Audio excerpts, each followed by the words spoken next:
There he goes into that drugstore. He's stepping on the scales. Weight 239 pounds. Fortune, danger. Who is it? The Fat Man.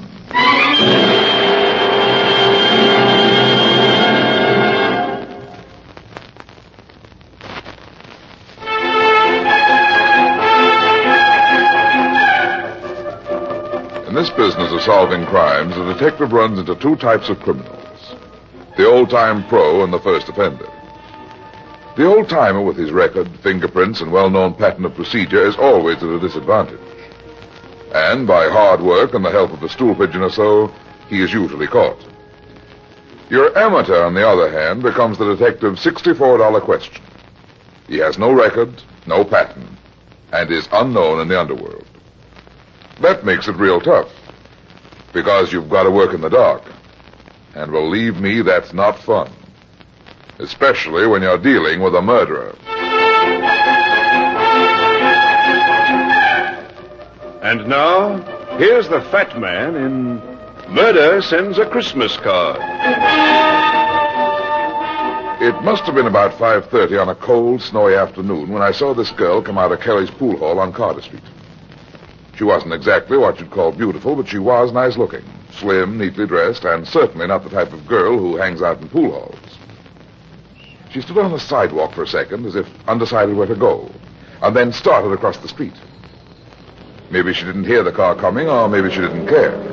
The driver tried to stop, but the streets were slick. I took 4 running steps, and I dived. Oh. It was a good tackle, and the snow eased our fall and helped us slide clear just as the car skidded by. Oh, I didn't hear it. Didn't your mother ever tell you to look up and down before you cross the street? You're a lucky lady. Yes, thank you. I must have been thinking of something else. I just didn't hear the car. Here, let me help you up. Are you all right? Yes, I think so.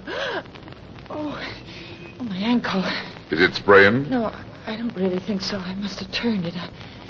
I'll be all right. Thank you very much. Now, take it easy. You're not going to get very far on that ankle. No, please, I must get home. I left my little boy with a neighbor. I must get back. Okay, I'll take you home. Here, lean on my arm. No, please, I live a long way from here. Sam goes to that pool room because it's near where he works. But let me get a cab and take you home. No, Sam wouldn't like it. Who's Sam, your little boy? No, my husband. That's why I came out. I was looking for him. Is that why you went in the pool room? Yes, I thought he might be inside. Sometimes he does go there. Oh, I'm so worried. Why, is he out of work? No, he has a job, not a very good one, but he is working. Then why did you think he'd be in the pool room? Well, this is his day off, but... Oh, that isn't the reason that I... You're not making much sense. You didn't get that worried look just because your husband might be playing pool with the boys on his day off. Now, don't misunderstand, but I'm just trying to be helpful. I suppose I'm being silly, but I was worried.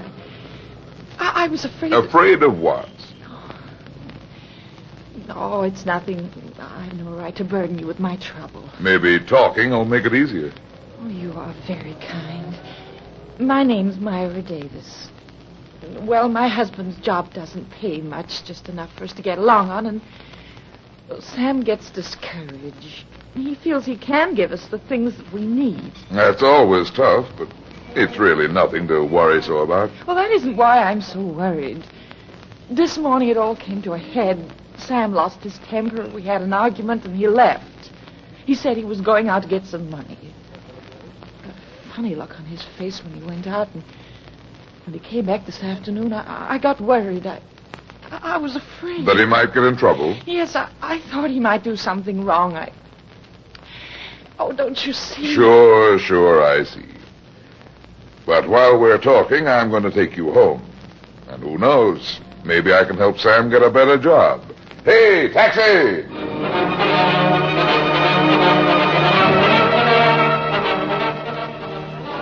The Davises lived nearly 2 miles from the neighborhood of the pool hall.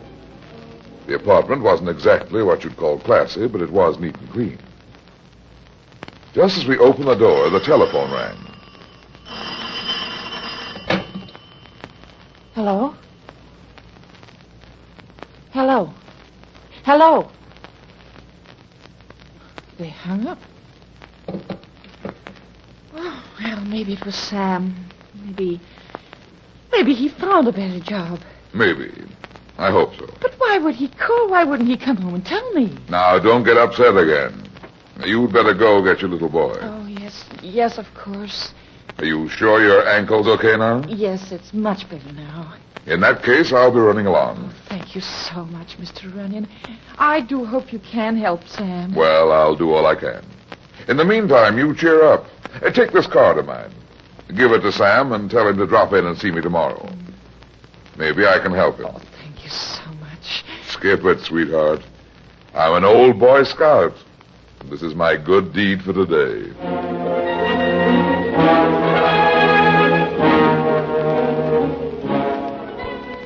There really wasn't any reason why I should have been worrying about this guy, Sam Davis, and his wife, Myra.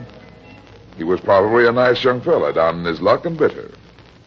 Maybe he was headed for trouble because of it, but, well, it wasn't any of my business. Besides, it was time for dinner, and I was hungry.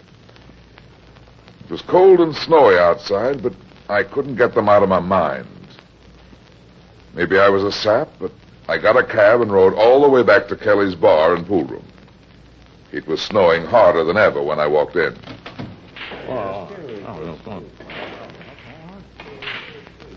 Yeah, what'll it be, mister? Give me a beer.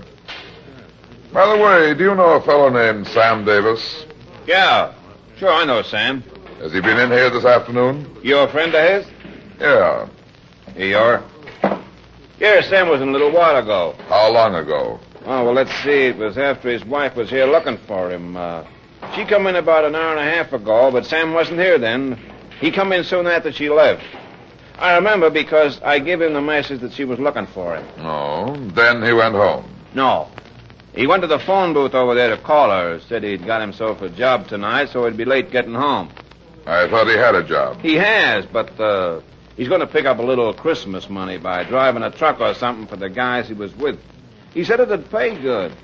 But them guys didn't look exactly like trucking magnates to me, though.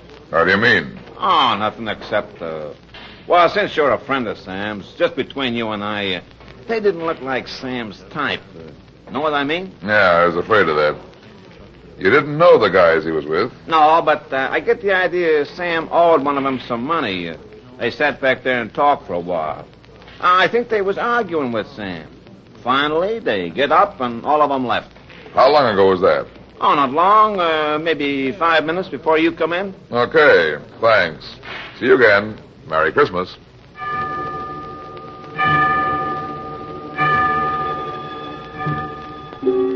I left the pool room and walked east toward the subway 6 blocks away.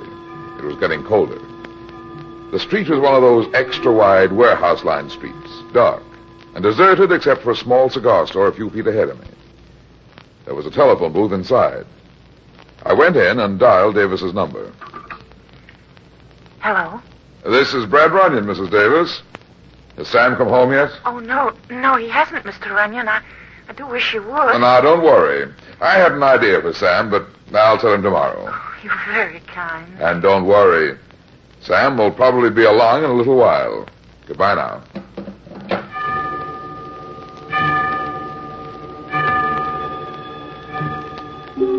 I went back out into the dark, snow-covered street and tried to forget about Sam Davis. I was 4 long blocks from the subway when a truck skidded around the corner a block ahead and rolled to a stop in front of a warehouse on the far side of the street. The door of the truck opened and 3 men got out. They seemed to be in a hurry. One of the men unlocked a small door beside the big rolling one used for trucks, and the 3 went inside. I walked 10 yards farther towards the subway, and the rolling door of the warehouse went up with a bang. I saw the flash of a gun in the black open pit of the warehouse. I jumped sideways into a doorway and pressed against the wall. 2 men ran suddenly out of the warehouse. One was bareheaded and the other wore a cap. They both had guns in their hands. A third staggered behind them and toppled headlong on the snow-covered walk. The guy wearing the cap stopped when his pal fell to the walk. But the first man ran to the truck and drove off. The guy with the cap on tried to make the truck, but was too late. Just then, a cop came running down the street, and a guy still on his feet started to run. He forgot how slippery the street was, but it saved his life. His feet slid out from under him, just as the cop fired and the bullet hit a window. Maybe he thought he'd hit the gunman. Anyway, he waited a split second too long before trying to fire again. The man in the cap turned over while he was still sliding along in the snow. He only fired once. The cop's arm flew up over his head. He fell forward on his face. I grabbed my gun and moved quickly out into the street, but the man in the cap was already nearing the corner of the next block. It was too dark and I missed. By the time I reached the corner, he was gone. I tried to follow his footprints in the snow, but he'd gone into the street and I lost him in the slush. So I went back to the warehouse. Evidently, nobody else had heard the shots. The cop and the third gunner were still where they'd fallen. There was a police call box next to the small door of the warehouse. I opened it and asked Lieutenant Mackenzie of police headquarters. Lieutenant Mackenzie speaking. This is Runyon, Mac. Hello, Brad. I thought this call was from one of my men. The cop who ought to be making this call is lying in the gutter across the street. What's happened? A holdup that went sour. There's a gunman on the sidewalk and a watchman inside, both carrying lead. 2 of the stick-up boys got away. You'd better get down here with an ambulance and a prowl car. Where are you? Colby Street, about 3 blocks from the river. Okay. I closed the call box. My eyes traveled back along the sidewalk where the man in the cap had slipped in the snow and done his fancy shooting. Something bright and shiny caught my eye. It was lying on the sidewalk where the snow had been scraped away by the man's fall. I bent over and picked it up. It was a chromium-plated cigarette lighter. It obviously had fallen from the man's pocket when he went down. I struck a match and looked closer at it.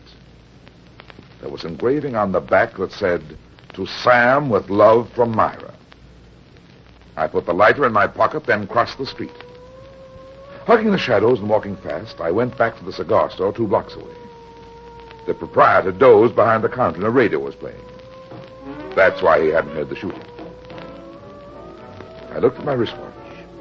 20 minutes of 8. Less than 10 minutes had passed since I'd left the telephone booth. I closed the booth door and dialed Sam Davis's number for the second time that night. Hello? This is Brad Runyon again, Mrs. Davis.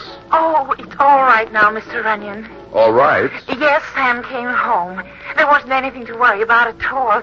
He thought that he might have a job tonight, but he turned it down and came home. He turned it down? Yes. I talked to you less than 10 minutes ago, Mrs. Davis. Sam hadn't come in then. Oh, no, I know that. He came in right after I talked to you. Put him on the phone a minute. I want to talk with him. Oh, he's not here now. Where is he? You mean he came in 10 minutes ago and has left again? Yes. Why, what is it, Mr. Runyon? What's wrong? Did he say where he was going? No. He had a phone call that seemed to upset him. And when I told him about you, how you promised to get him a better job, he seemed to feel better. He put his cap on. Now, wait a minute. Did you say cap? Why, yes, Sam always wears a cap. He told me not to worry, that he had to settle something, that he'd be back again in a little while. Then he left there just a minute ago. Well, he just got out of the door when your call came. I see. What's wrong, Mr. Runyon? Tell me the truth, Mrs. Davis. It's important. Truth? But I am telling you the truth. Sam didn't come home, did he? You got a phone call from him 5 minutes ago. No, he didn't call. He was here. He's only just left. He called and he told you to say he'd been there. No, he was here. I swear he was. What is it? What's happened? I'm sorry, Mrs. Davis, but there's been a murder. That? Oh, no. The man who did the shooting was wearing a cap and he dropped a cigarette lighter with the engraving, "To Sam with love from Myra" on it. Oh, no. You gave Sam that lighter, didn't you? Oh, yes. Yes, but he was here, I tell you. He couldn't have been there. Your apartment is 2 miles from here.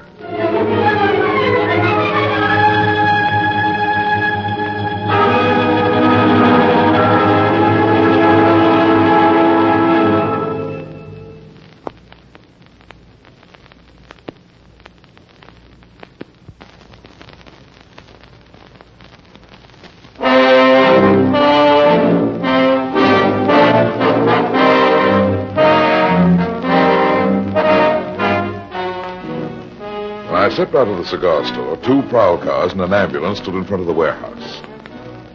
4 cops stood around in the glare of a searchlight. I should have gone up and joined them, but I didn't. Somehow I wasn't quite sure. There was the lighter, the man in the cap, Myra's scared, flustered voice. It should have added up, but somehow it didn't.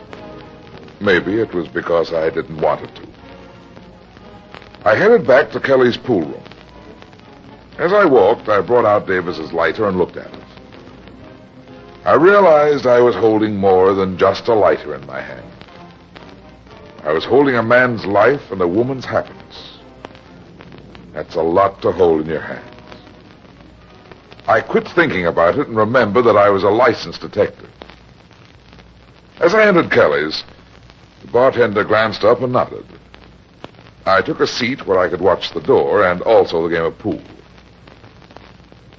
The clock above the bar said 7:45. The door to the street opened and a man wearing a cap came in. He was young, not more than 25 or 6. Slim, about 5'10", neatly dressed, and rather good-looking. He looked round the room as if he were searching for somebody. Then he reached in his pocket and took out a pack of cigarettes. From force of habit, his hand reached toward the pocket for a match or lighter, then stopped as if he remembered. I knew it was Sam Davis. He turned to the bartender and walked toward him. I took the lighter from my pocket and followed him across the floor. Got a match, Joe? Oh, hello, Sam. Sure. Here you are. Keep 'em. Thanks. Never mind the match, Sam. I'll light it for you. Huh? Here you are. Why, thanks. Where did you get that light? I thought you might be interested. Who are you? Never mind that. I want to talk to you. Talk to me. What about? Is there a room around here, Joe, where we can have a private talk? You're right back there beyond the tables. It's the boss's office, but he ain't in tonight. Nobody with any brains will be working tonight. I ain't got no brains. Come on, Sam. It ain't locked. Just go right in. Okay.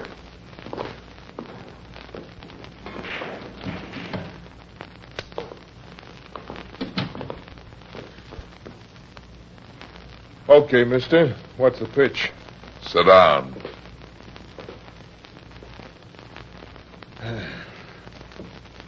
Who are you, and where did you get that lighter? I found the lighter where you dropped it tonight. Where I dropped it. I didn't drop it. It's no good, Sam. The cop died. The cop died. Hey, what are you talking about? Where were you at 7:30 tonight? I was home. I can prove it by my wife. I've already talked to your wife. She can't prove anything. But she saw me. She can tell you. She's your wife, Sam. She loves you. You shouldn't have let her down like that. And listen, you gotta believe me. I don't know who you are or what you're talking about. You said a cop died. I don't know nothing about it. I didn't go with him. I swear I didn't. So, you didn't go with him, eh? What I mean is, I don't... That doesn't sound like you don't know anything about it. Who are you? You a cop?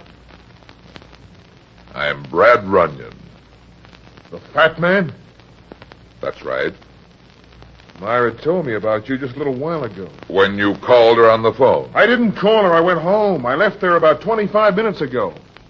Why did you go out again so soon, then? I know it'll sound screwy. It all sounds screwy, but there was something I had to attend to, something I had to explain. Something like shooting a cop. No. I tell you, I didn't shoot anybody. Now, listen to me. You gotta believe me. You gotta tell me, that lighter of mine, where did it come from? I saw the stick-up tonight. I was standing in a doorway across the street. The man who shot the cop was wearing a cap like yours. He was your size, and he dropped this lighter when he slipped in the snow. It wasn't me. I swear it wasn't, Runyon. I didn't even know Keep talking. I'd like to believe you, Sam. I liked your wife. And I heard about that kid of yours. Now, listen, Runyon, I don't know what your angle is in this or why you're interested, but it looks like I'm in a jam. A big jam. Now, look, I'll come clean with you if you'll help me. Keep talking.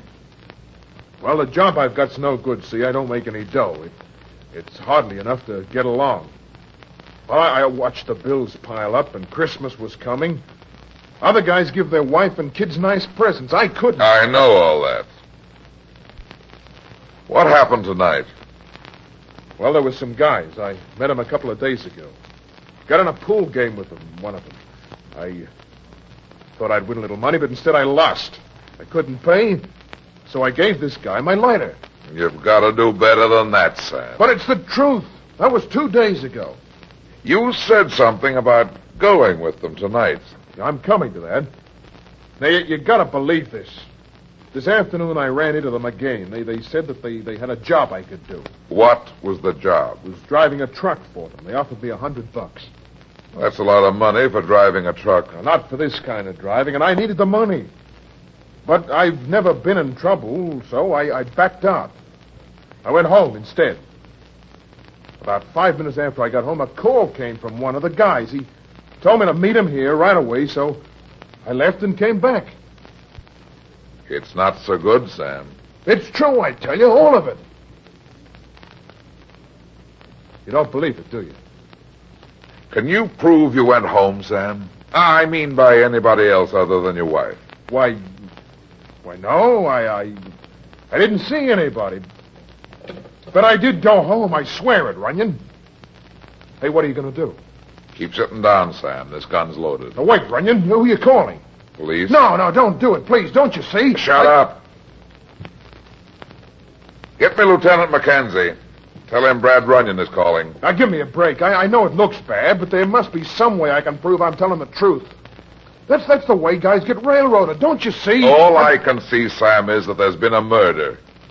Maybe you were railroaded. Hello? Hello, Mac? Never mind where I've been. I'm in Kelly's pool hall on the corner of Carter and Colby Street, and I think I've got something for you in connection with the killing of the cop tonight. I'll explain when you get here, so hurry. You're not going to railroad me, not if I... That was a mistake, Sam.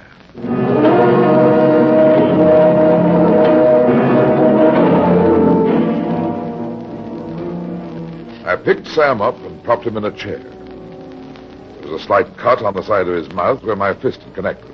Otherwise, he was okay. But something had fallen out of his pocket. A small white card. I bent over, picked the card up, and looked at it. It read, Brad Runyon, Private Investigator. It was the same card I'd given his wife when I took her home. He had been home. I looked at my watch. Mackenzie wouldn't waste any time. Sam Davis was headed for the chair unless I acted fast. They'd never believe the story of the card. I slipped it in my pocket. There was a water cooler in the corner. I filled a paper cup and threw it in Sam's face. Come on, Sam. Come on, wake up. What happened? I hit you. Come on, get up. Oh, I told you the truth, Runyon. I swear it. Skip it. Now listen to me, Sam. We haven't got much time. Nobody's gonna railroad you. What do you mean? You just Let me talk. We've got to act fast. The cops will be here any minute. Yeah, but wait a second. I don't understand. I said, listen. If you love that wife and kid of yours, you'll do exactly what I tell you. Understand? Why did you... Never mind that. Now hit me. Hit you? That's what I said. Hit me as hard as you can right here on the jaw. Then open that window back there and wait for me to come to. And don't leave here. Whatever you do, stay. Now come on and hit me. But I don't get it. I'm not going... Listen, Sam, so help me. If you don't do what I tell you, I'll slug you again. Now hit me. Okay.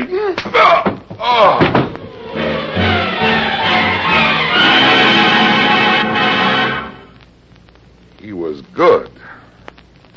The fist exploded in my face, and I went out like a light. I don't know how long I was unconscious, and at first I couldn't remember where I was when I started snapping out of it. The back of my head ached, and my jaw felt like a flat iron had hit it. Gradually, a blurred face began making sense in front of my eyes. It was Mackenzie. Brad. Brad, are you okay? Oh, hello, Mac. Whoa, yeah. Yeah, I'm okay. No, don't worry, Brad. I got him. He was still here when I came in. You got him? Oh, great. Yeah. Yeah, there he is over there with the handcuffs on. There. So he's in on the holdup, huh? Oh, hold it, Mac. That's not the guy. Huh? Hey, what are you talking about? He was standing here right over you when I came in. I said he's not the murderer. But who is? Well, I guess he got away after slugging me. Maybe he went out through the window back there. You must be slipping, Brad. It couldn't be that you're getting soft, could it? What about this guy here? Who's he? No, he's a friend of mine named Sam Davis. He was outside and must have come in to help when he heard the row. I guess he got slugged, too. Look at his jaw. Yeah. By golly, the mark on his jaw is almost good enough to be one of yours, Brad. Yeah. So you know this kid, huh? Yeah, he's a truck driver. Works for the Hinkle Company. Take the cuffs off him, Mac. And by the way, Sam, don't forget to drop in my office. I think I can fix you up with a better job. I'll be there. And thanks a lot for everything. Scabbard. Come on, Mac. I can't get over you letting that guy slug you and get away. Don't worry about it. My friend Sam Davis and I will get him and the rest of the gang. Hey, what's going on? It's okay. Go on back to your game. Robbery or what? All right. Hey, what's going on?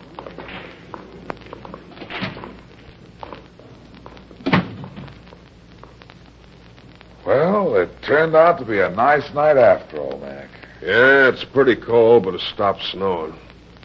Well, I gotta get back to headquarters. I'll walk along with you. Hey, Brad, I don't get it. This is the first time in all the years I've known you that you ever let anybody clip you and get away with it. Somebody's gonna pay for it. I'll give you those guys for Christmas presents. Well, that sounds good, but how? With a card, Mac. A car? What are you talking about? Listen. Hear that? Sure, Christmas bells. But what about this card? What kind of a card? Let's call it a Christmas card, Mac. My own. And the best one I ever gave in my life.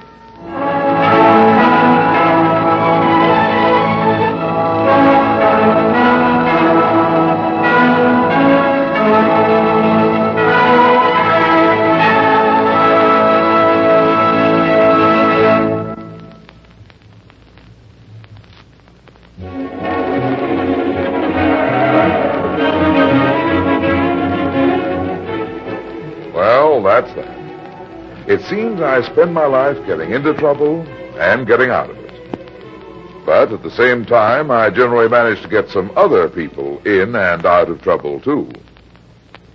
Be seeing you again. So long.